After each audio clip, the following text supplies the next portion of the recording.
Logic 0, exercise 6.1, interpretations with T and F. Okay, let's look at the exercise. And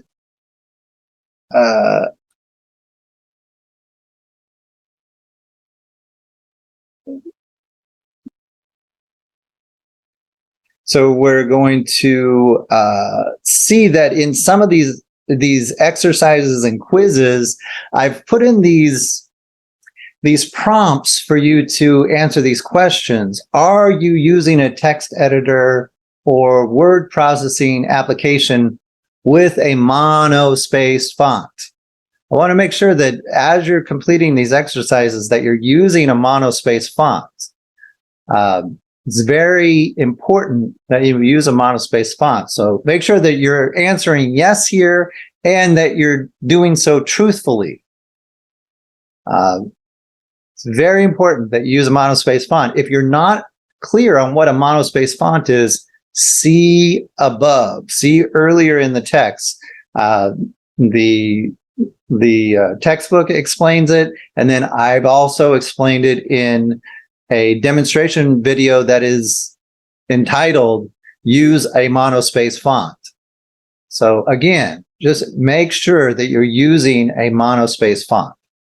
Okay. Also very important is that you use text compare. So I want to, that's sort of what I want to emphasize in this demonstration here is how to use text compare. Because in the exercises, you're given the correct answers. So you can compare your answer with the correct answer. But with these answer strings, even when you're looking at your incorrect answer and the correct answer and you're comparing them just by eyesight, it may be difficult to see what the difference is if you're very close. Hopefully you're very close. And if you are very close, then it's like maybe one character is different. Which character is different? You got to check character by character. Well, this text compare tool is helpful and works pretty good.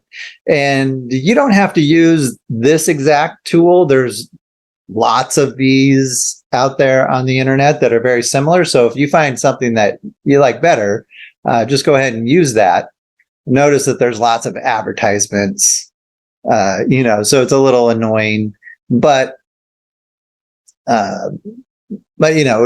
it's worth the annoyance of that to make sure that you can see these minute differences. Okay, so let's try one out. Okay, so here, notice that I'm. Another thing that I should emphasize at this point is make sure that you are using the copy and paste functionality here in the internet interface. So copy what is already given, because that's a place where if you're doing this manually, if you're trying to copy this partial table manually into your word processing application, you could make an error in copying it over in the first place, and then everything from there on out, is not going to match up with the correct answer. So avoid manually copying things. Use the copy and paste functionality of your technology, and that will, dramatically improve the accuracy of your answers if you're not already doing that. So again, it's really important that you understand how to use your technology. And that's what I find with a lot of students are not really up to snuff on the technology. So make sure you understand how the technology works and use all the functionality of it to make this process as smooth as possible. Okay, so A is false. material consequence we will get to once we've completed what's in parentheses here. B is false. We'll skip disjunction. C is true. All right, now we can do the disjunction. We have false, true. So false, true under disjunction is true. So we're going to make that true. And now we have true on the right and false on the left for material consequence. So we want false, true, and then go over to material consequence. It's true. That's the last thing we come to in this expression, this first expression. And so it gets a capital letter. And the closing parenthesis will get an underscore. The comma will get an underscore. A is false. That's the only thing in this expression. B is false. C is true. False, true. We're going to go over to disjunction. It says that it is true. That's the last thing in this expression. Whoops. That's the last thing in this expression. So we're going to make that a capital T. And then we are essentially done. We just need to put our closing tag on there. And there we have it. Now, let's suppose that I made this an app by accident. I didn't use the lookup table correctly, right? Then I would enter in this incorrect answer, right? We have this answer string here. There's a lot of information. It's all kind of jumbled up there. I'm going to put this in there. And then let's just go ahead and skip to the end here. And notice that you can do this. You can just skip to the end and submit your first answer and see if, and this is typical on the exercises. You can skip to the end and then check your first answer and see, did I get number 1 right? Let's see. Let's view our score.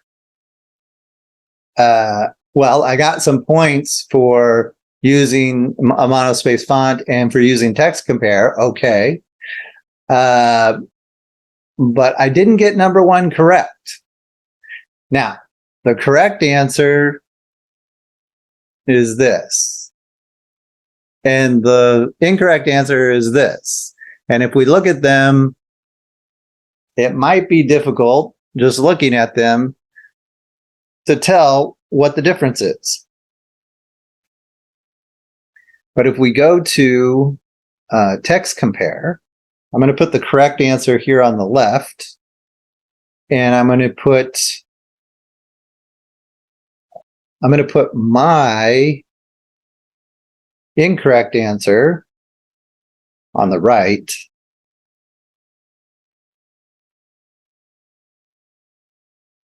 And then I'm going to hit compare. And notice up here at the top, it highlighted that capital T and it highlighted the capital F.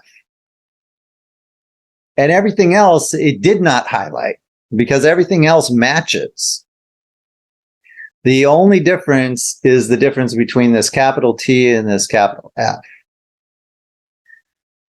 And, our answer strings are going to get much longer.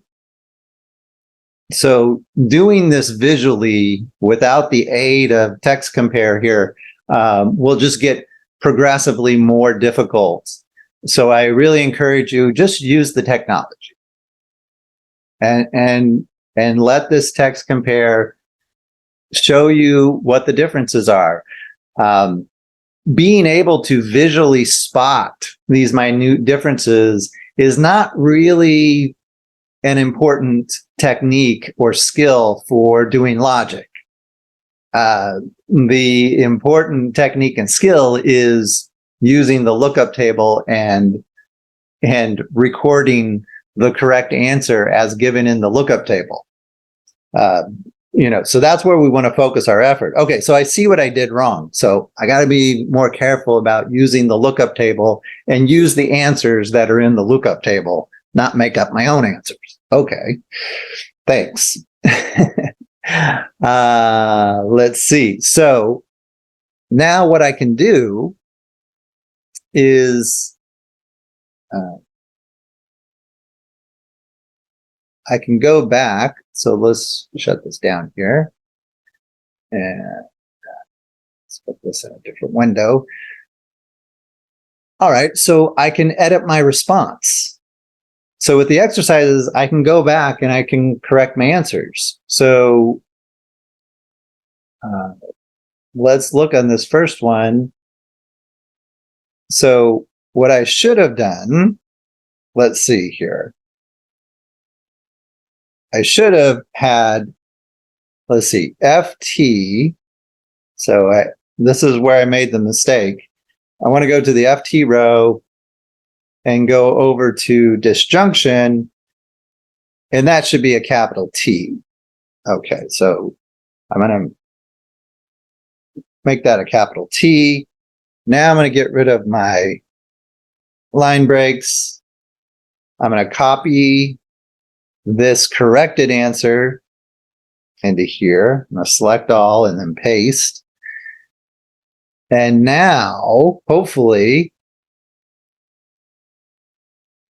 when I go through this again, it'll tell me that I got the right answer.